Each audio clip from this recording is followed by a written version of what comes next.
welcome back to the Spider's Web. In this video we're going to be carrying on with the Ettin that you can see here, Swerglemergle as he's called. As you can see now we have a third camera. We had some issues with one of the cameras when I was doing the Doom playthrough on Monday evening. So I went out and got myself another camera. Then I got home, I just tested the battery in the old camera, or the new battery in the old camera. It still wasn't working. So I put the camera, or the battery, into the new camera. I then took the memory card out of the old camera, put it in the new one, and that wouldn't work. And then I opened the flap on the new camera and it worked. So the memory card was knackered. Never thought of that beforehand, but saying that, nipped into Argos, which is a local catalogue store in the UK. I got myself a new one Tuesday morning, so that's what we're looking at now on this camera here, the one that you can see my ugly mug on. So we have one more camera, so that's going to make things a lot more interesting, shall we say, hopefully anyway, because we can get a few more camera angles covered when we're doing gameplay videos, when we're doing, as I said, like these painting videos, that kind of thing. So fingers crossed it will improve the channel quite a bit, but it's down there we really need to be. So let's get on with painting Swerglemergle. Before I carry on any further, however, one thing I do want to point out is that I am still doing these paint and mini a week. On Tuesday morning at the art club, I went through and base coated all of the skeleton knights, are they? Skeleton warriors, whatever they're called, in Conan. So, well, all but one. So I've done 19 of those, and I'm finishing this guy off. So I'm painting. I've just not necessarily got them all done on camera. So I'll take a photograph and show you what I've done on the skeleton warriors. I will be doing the last one on camera, so you're not going to miss anything. And that being said, down to the table and let's continue with Swerglemergle. You can finally see me wearing this silly thing now as well. It's only silly if it doesn't work, and this works like a treat because I can see what I'm doing quite nicely. So there we go. Now what we need to do, the flesh tones. I have forgotten I do need another colour. I've got some colours here already sorted out. Now, that being said, what was I going to say then? I may add two, I may change my mind on a few of them. You never know. But we'll see how we go during the course of this video. So, we're going to start off with the flesh. We have a clean palette, as you can see, because, as I say, I was using the palette to for painting the whatchamacallit, the skeletons the other day. So starting off with a nice new palette. Well, I'm not saying a nice new palette. It's I've cleaned all the old paint work off, or paint jobs off. So that's the reason it's looking a little cleaner than it should be. So I'm getting some of the Bugman's Glow on the go here. And that's for the skin tone, as it was in the first video. Let's rinse off the brush, and we will then continue now with the the Screaming Skull. I'm going to put quite a bit of this on because this is the one I usually use to lighten colours, because as you know I don't like using whites because it does change the colour somewhat. For example, if you're trying to lighten red, you put white in it, it'll make it pink. It won't make it a paler red. Whereas the Screaming Skull will make it a little bit paler in red and won't change the colour too much. So we'll pop that down, and then we'll take one dab, 2 dabs of the Bugman's Glow. Hope you can see that clearly on the camera there. And then we'll take 1 dab, 2 dab of the Screaming Skull. A little too pale for what I want now, so I will take another dab of the Bugman's Glow, and then another one. And I've near enough used all of the Bugman's Glow, which is unfortunate because I wanted to use a lot more of this, but never mind, we can keep going with it. We don't, if it works out that it's still a bit too dark, I can add some more of the Screaming Skull to it rather than keep plodding on with a colour that's too light. I prefer to make it not light enough than too light, because you start having to faff about with it when you've not made it light enough. Sorry, when you've made it too light, trying to get it how you want it. So there we are. You know what I mean. Anyway, let's get on with it, shall we? So we have the paintbrush on the go, and let's see how this is. Yes, this seems fine. We're just going around the forehead of this fella. I'm using a fairly big brush for this because I think we can get away with using a bigger brush for what we're doing here. There's some areas that we'll be using a thinner brush for. And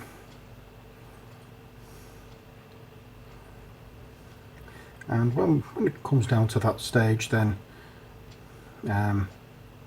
we can soon swap brushes. And we're just basically covering any areas where we think light is going to hit.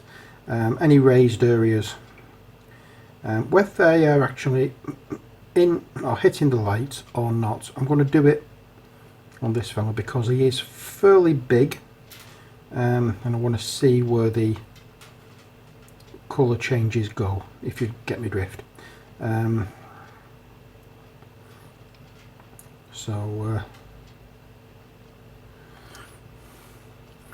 That's I want to make sure that this colour is what we're using as the skin colour rather than it being a highlight colour, because so far on what we've done is the base colour and a shade or a wash, whatever you want to call it. This one I'm going to treat as it's the actual skin tone of the character. Yeah, and then when we come down back and make this a lot paler, then that will be the highlights for the skin tone. At least that's how I'm imagining it. How I imagine the process of painting these miniatures. We're not necessarily doing the actual skin tone and then making it darker.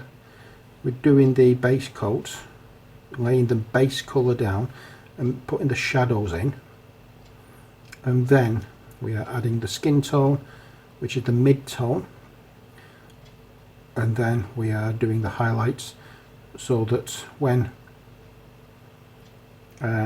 you look at it, it looks as though there is light somewhere hitting this miniature and causing the colours and giving it life more than anything else. So we'll just work steadily at this. Now while we've got this camera pointing at me, I think what we might do is, instead of me just putting this in fast forward mode, we can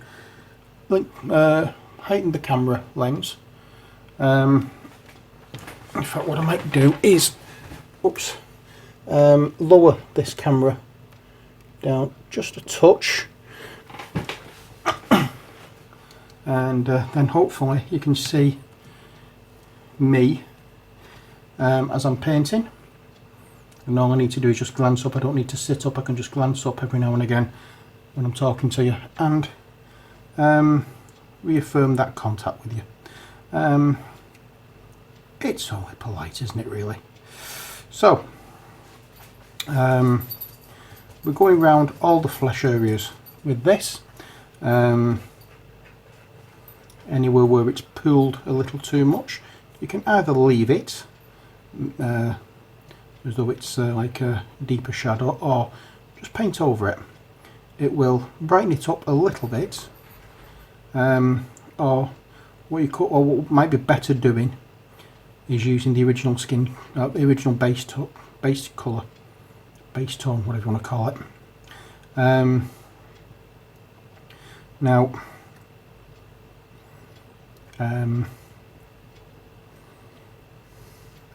I may actually be wrong the way I'm looking at it, but it's just the way I see it. Don't take it as gospel, because I don't necessarily see things the way other people do, and I just may be making things up as I go along and talking complete and utter rubbish, but hey ho, that's the way my mind works. And that being said, it's my mind, it's my miniature, and it's my painting technique. So if I am right, and it's what people standard painting procedure, then fair enough. If not, then it's my painting procedure. And I encourage everybody who paints miniatures, who paints pictures, who does any painting whatsoever, to get their own painting technique, because that's what makes each model you do, each painting you do, yours. It's like a signature. People can look at the technique and say, yes, he did this, so and so did this, because that's how he paints. And no two people will have the same. Some will have similar, but none exactly the same, because we all see things different. In the case of painting, we will see things different. I will probably mix a little bit too much water in than somebody else, or not enough compared to some others. So it's however you want to paint, as long as you're enjoying the painting activity, because it is part of the hobby as far as I'm concerned. Well, as far as I'm concerned, it is the hobby. Gameplay is just an added bonus, which is why I'm usually not terribly good at it. My hobby is the painting, and again, whether or not you think I'm very good at it or not, again, that is very subjective. If you don't think I'm very good, then that's your opinion. If you think I'm good at painting, again, that's your opinion. You are entitled to your opinion, and that's what makes this life worth living, having your own opinion. But there again, saying that, you can have your opinion as long as you don't force it on other people. That's where things go wrong, when you try forcing your opinion on people. That causes friction, it causes arguments, and that's not what we want. We want to have fun, enjoy our hobby, enjoy our lives. Life is stressful enough, isn't it? Huh? Am I getting a little bit too preachy these days? I don't know. Ah well. I'm in a good mood, you see, that's what it is. I'm at the studio tomorrow morning.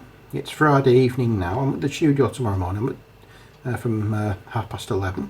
And when I leave there at 3 o'clock, I'm not going back for a couple of weeks. I have a few weeks off, so I'm planning on getting a lot more painting done. I'm planning on going out for a few days with Ali and her mum.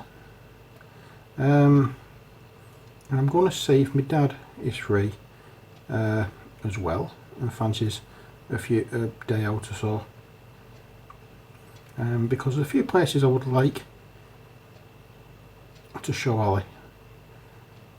And with the way my memory is, I have trouble trying to remember how to get to places, and my dad knows how to get to these places because it's going with him in the first place that made me like them. So yeah, hopefully we can do some of these things while I'm off. Hopefully it's going to be a nice fortnight, and there we go. Now that's just the start of it, because as I say, I do want to go into this a little more detail before I start even thinking about whatchamacallit, doing more of a highlights. There are areas of this that need just that more detailed touch, such as the nose here, the brow, and these little wrinkles.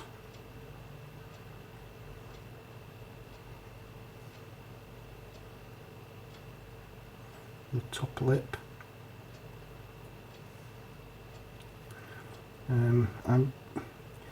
I know I am actually now holding the model, and I really shouldn't be. Very bad show though. I really shouldn't be holding the model because I just put paint on it and I don't want to smudge the paint. Really bad form that. Really should know better. So slap wrist for Stephen. But saying that, the base is way too big.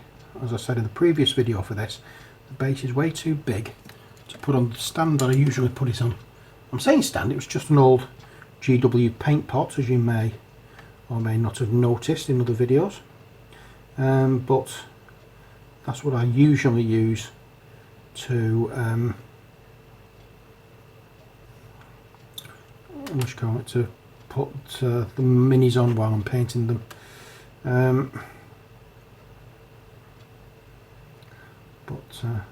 Just concentrating a little on these areas because I want to make sure I get into the right places. There we go. That should be fine. There aren't many more areas I need to cover with this. There we go, so that will do that.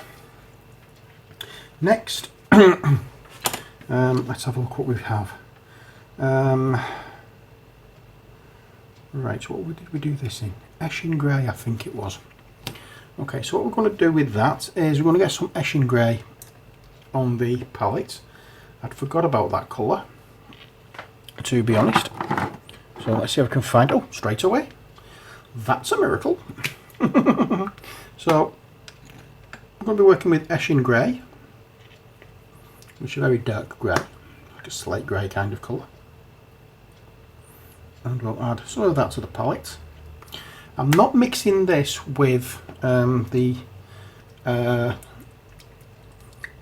Screaming Skull, however. I'm going to be using Pallid Witch Flesh. It's not white, it's a very pale grey. I'm not using a lot of this either, just a little touch straight into the Eshin Grey, a little bit more,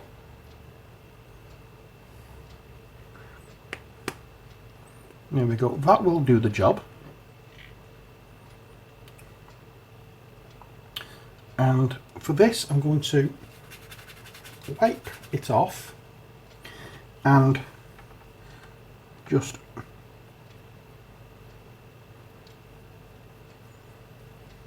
run it over like so.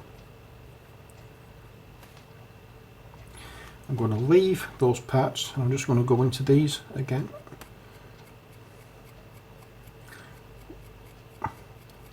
like a dry brush. In fact, it really is a dry brush, I suppose you could say. But basically all I want to do is just make the ridges here stand out. Give it that, that's a 3D effect. Do it. So that's that bit done, but now what I want to do is add some to other areas of there, and for that I will need more of a detailed brush, not a massively detailed brush, but one with a much better point on it.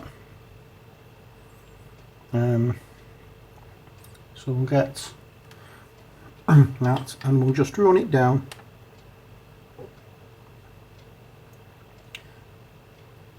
these areas here,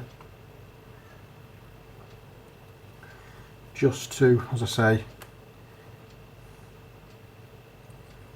add that colour where it is needed. And I've noticed on the top it's not actually covered, so we'll just do that now. There we are. That's basically it for that area. We will be coming back again later on, making it lighter still, but not quite yet.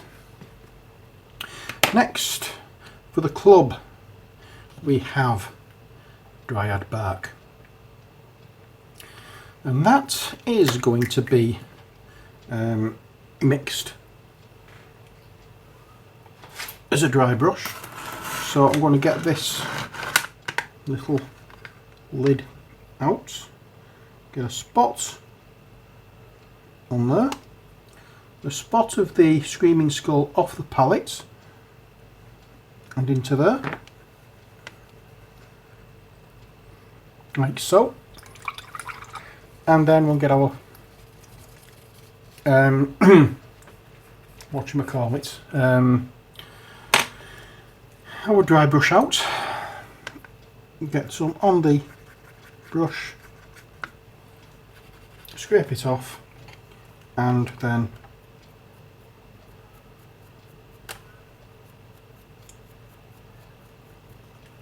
we can just dry brush over everywhere on the club. We are going to be coming back to add a little bit more. There wasn't quite enough of the screaming skull in that to make any difference, so take it off and we'll try it again. That's better. Now we don't want it anywhere where it's going to be on the underside, so just watch where you're putting it.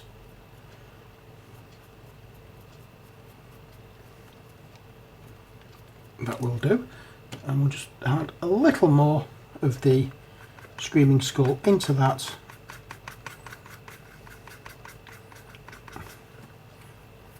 Yeah, rub it off and add just a little bit of highlight to the top areas, just like that.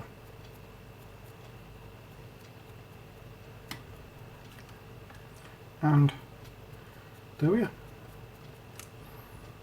Ta-ta-ta. Now what we're going to do is, using a similar effect, but instead of instead of dried bark, we're going to be using Rhine oxide. And I'm going to mix that straight into the dry brush we already have on the go.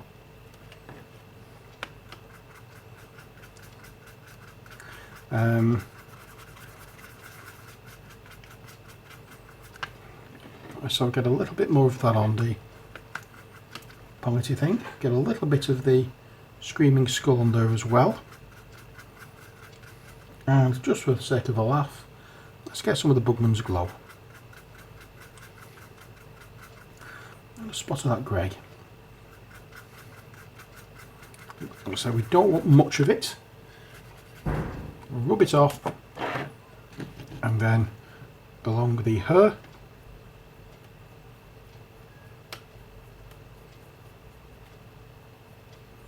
we will just dry brush some of this don't go overboard.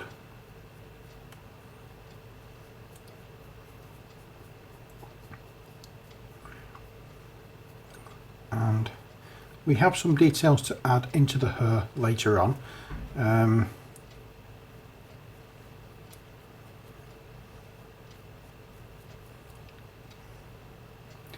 So as I said, don't go overboard with it. It's not vitally important that you get every piece. And that is basically it for that. As you can see, hopefully they are nicely base coated, sorry, nice and highlighted. If you want to, you can always take a little bit more of the Screaming Skull into that mix that we've already done. Wipe a little bit more off, and just over the very top areas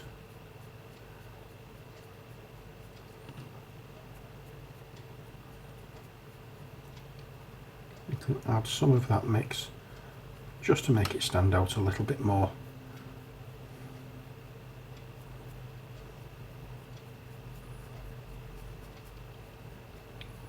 There we are. And that's all for that. Next, what we're going to do is, using some of the Screaming Skull itself, we're going to take some of that off the wet palette. We're going to put it on there, and then taking a little bit of the Pallid Witch flesh, which you saw before. Okay, we're going to take some of that off and add that into it. So that makes it slightly paler. I'm just going to move that out of the way while I'm mixing, because I don't want to accidentally mix the wrong thing. There we are. I'm just going to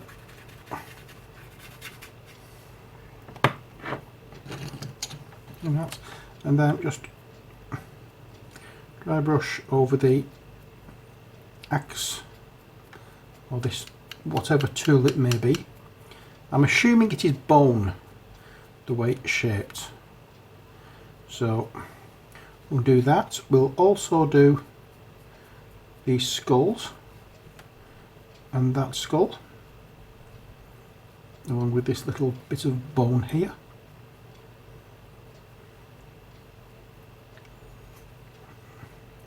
Any more bone anywhere? Yes, there's that one dangling down there.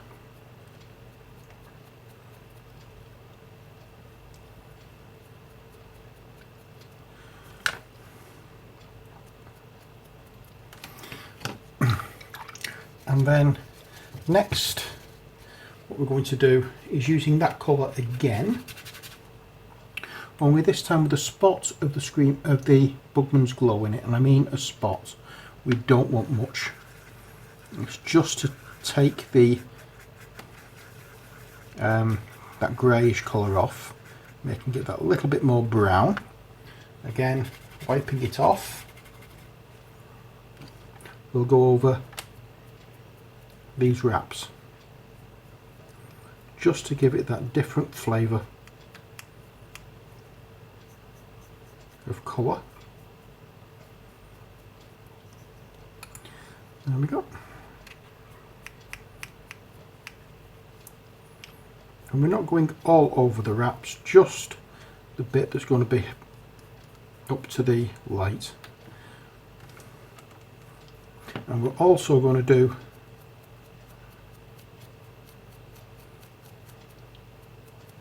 these areas as well, and we can actually do these a little heavier and cover them completely.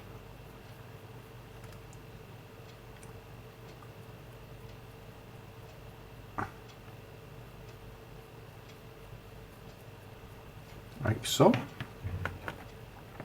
And if you get different colour combinations in it, if you've not mixed it completely, don't worry about it. It adds to it altogether.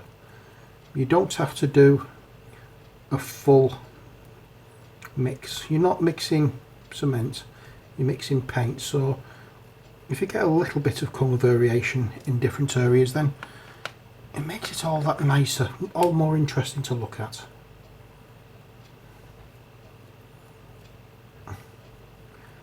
So we're just filling in all these little spiky bits on the club. As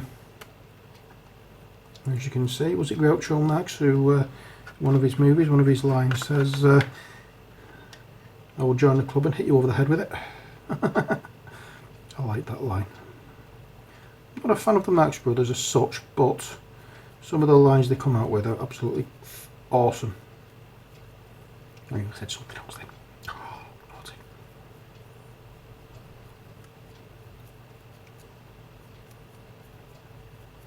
I mean, I could have just said, made it out as I was going to say fantastic, but nah, well, never mind. Didn't think of that at the time. And there we have it.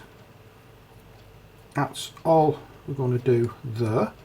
We can come back a little bit later and add a little bit more of a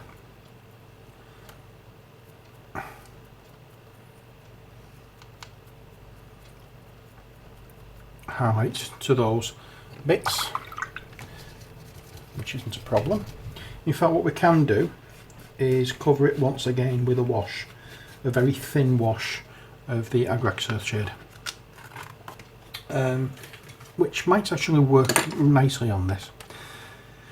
Next job we have is using what colours should we use for that? This bit. I think. Oh, what could we use? What could we use? What could we use?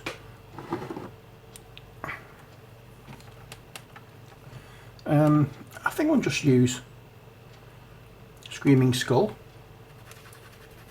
A straight thing of Screaming Skull on dry brush and just a quick blast over the bag.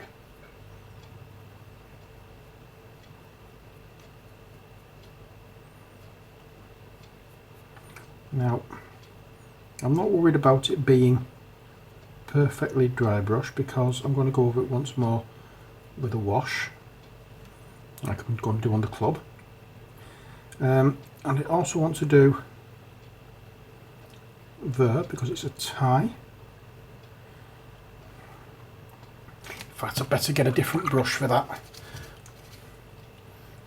This is a bit too clunky. So as I said, we're going into the Screaming Skull. Add a little bit of that Bugman's Glow in it as well. That's absolutely fine, we can do that. As I said, it doesn't have to be perfectly neat and tidy. Your mixing, that is. Your painting should be as neat and tidy as you can possibly make it, but you know, sometimes it isn't. But don't worry about it. In fact, I'm not going to use that for that. I'm going to use a little bit of Bugman's Glow and a little bit of this grey.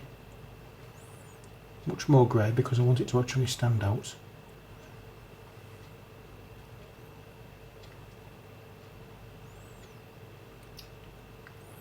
There we are. I'm going to use that, and that's the colour I'm going to use as the base for the teeth.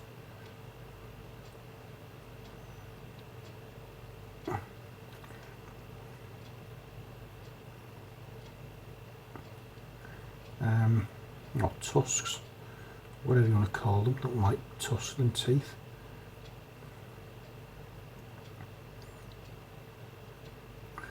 There we go, that's that. Next, what I want to do now is using a metallic colour.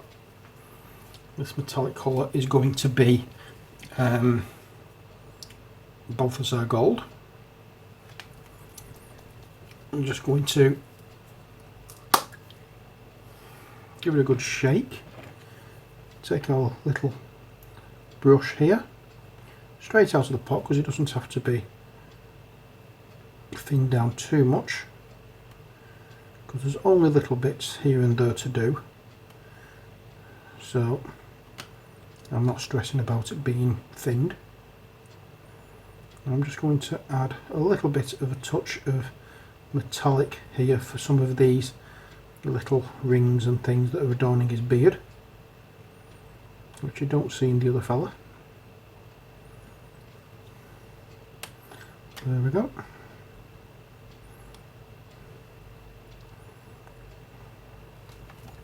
Next, using a little bit of the Screaming Skull, and just the Screaming Skull, nothing more. The tips of the tusks, teeth, whatever you want to call them.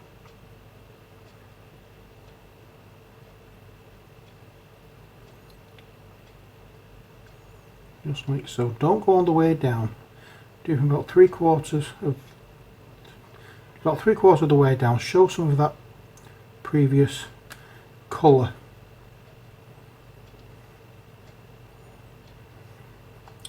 And then there we are. Now the fun part begins again, where we go back to the flesh.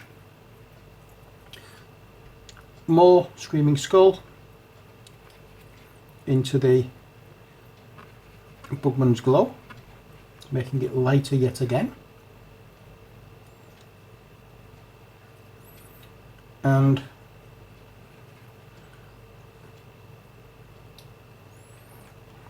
this is where we are very, very pedantic of where this paint goes.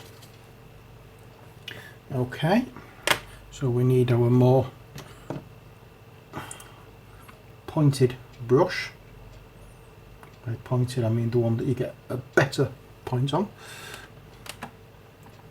and we just go over some of the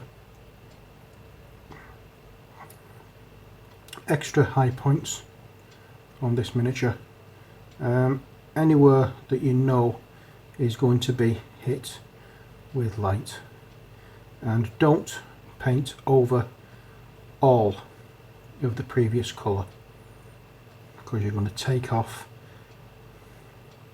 that base colour that we've put on, not the base colour, the flesh colour. So we're going to make it look as though that this is the flesh colour when it's not. This is the highlight, and this is the one that we should see and make it stand out and make it look as though the miniature's alive, because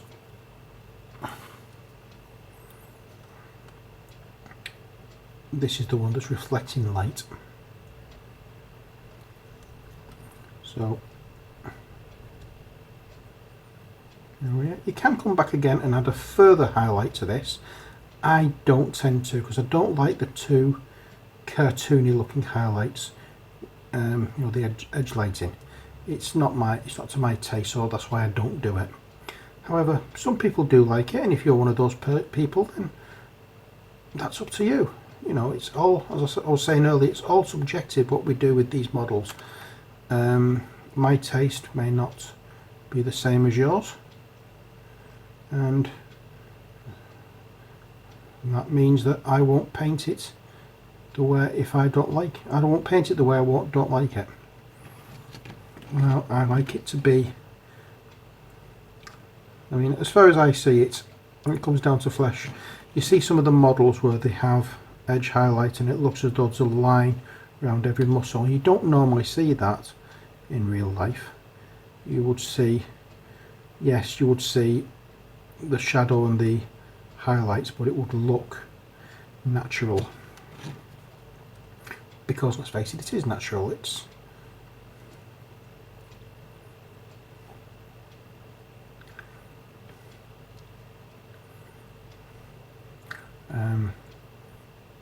is how light is actually hitting.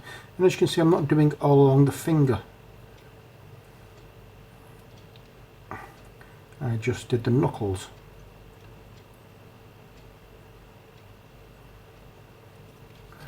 And there. I mean, you are going to see a difference anyway with how I do this to how other people may do this.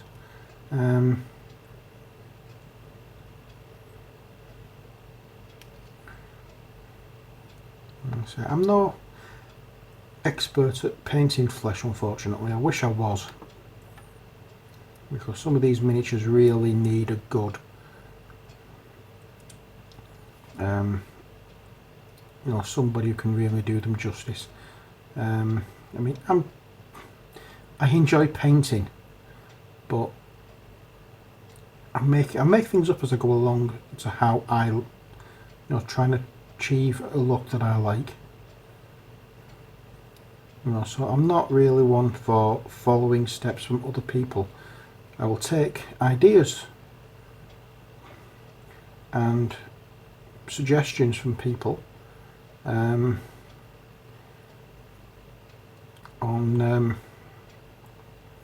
as I watch videos and think, oh, that's a step I'd like to try, that kind of thing. I mean, the guy who does the Games Workshop painting videos, he's awesome.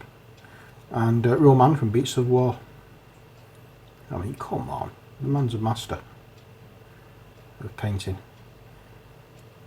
I wish I could get to his level, but the problem is,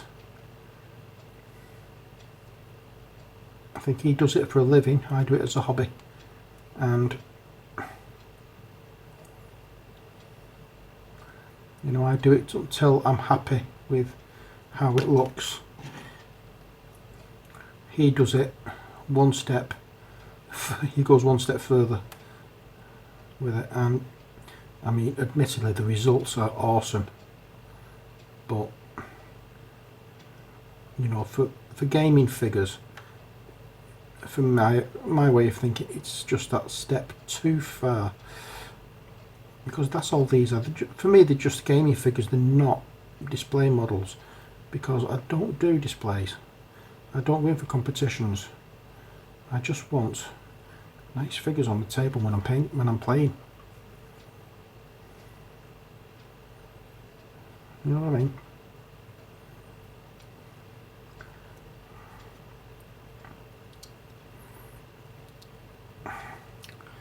And there we have him. He's done. Now, I did say I was going to do a very thin wash of Agrax Earthshade on the club. When I find the Agrax Earthshade, which I have done, that's what I'm going to do. So let's pop some Agrax Earthshade onto our palette, and because it's a wet palette, there's water there already. Get a little bit more, just to be on the safe side. And we'll go all over the club with this.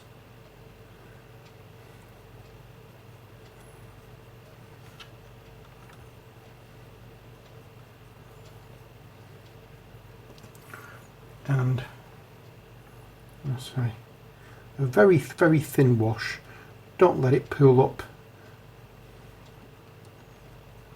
anywhere other than the no, don't let it pool up too much anywhere, should I say. You want it to cover, more like a glaze rather than a wash we're doing here, but I don't have a brown glaze. But that will do nicely for what I want.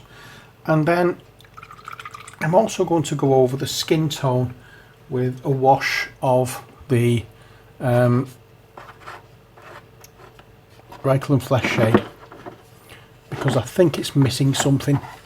So when I can find the Reichel and Flesh shade,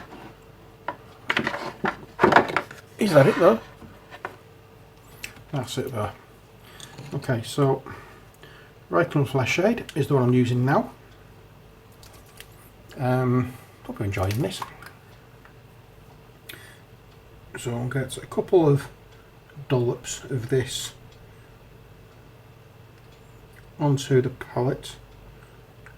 One mud for this, just for good measure. Get some water on the brush, mix it in, and then once again we'll add a very, very thin wash of the Agrax Earthshade over everything we've done now. And I hasten to add a very thin wash. Once again, do not allow it to pool anywhere. What you're trying to make it do is glaze the miniature, unify all the different textures we've put in the with the not textures, all the different shading we've done with the highlighting, etc. I'm also going to go over the pouch as well with this colour.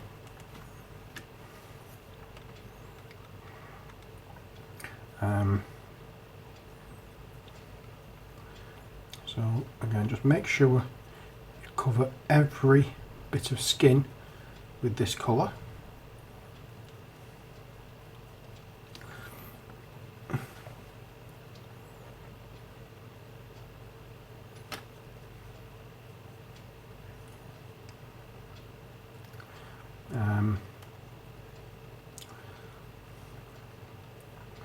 With no trace of what's the word I'm looking for? No trace of pooling anywhere. Be very, very careful it doesn't pool.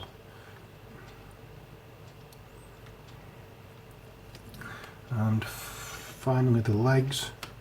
I'm hoping we have enough on the palette. We should have. I'll do the legs, then the feet. Did I actually highlight the legs? I can't remember. I think I did, I must have done.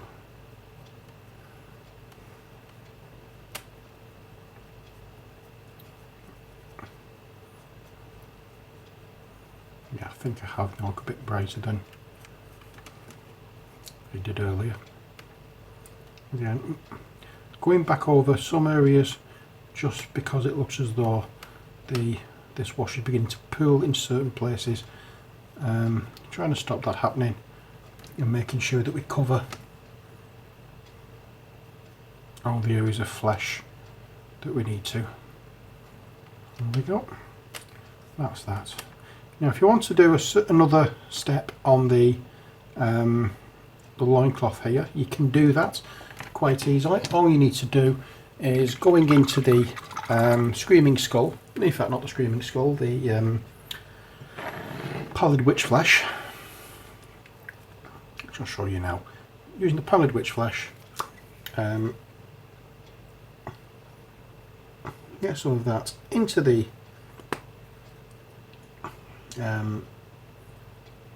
whatchamacallit, the Eshin Grey mix that we did earlier, and just being very, very careful, add a few little lines here and there to some, not all, some of the lumpy bits, just like so.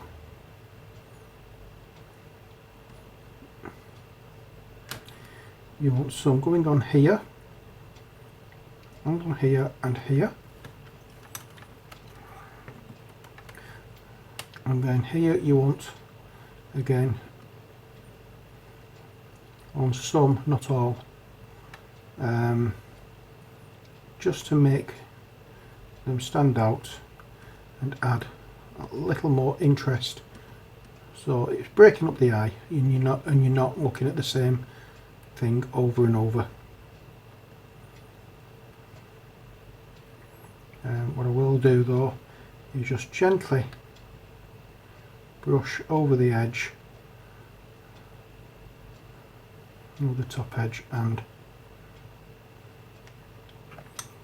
that will be that. So there we are, that's the Ettin Swerglemergle done and dusted. So until next time, as always, take care, God bless, and bye for now.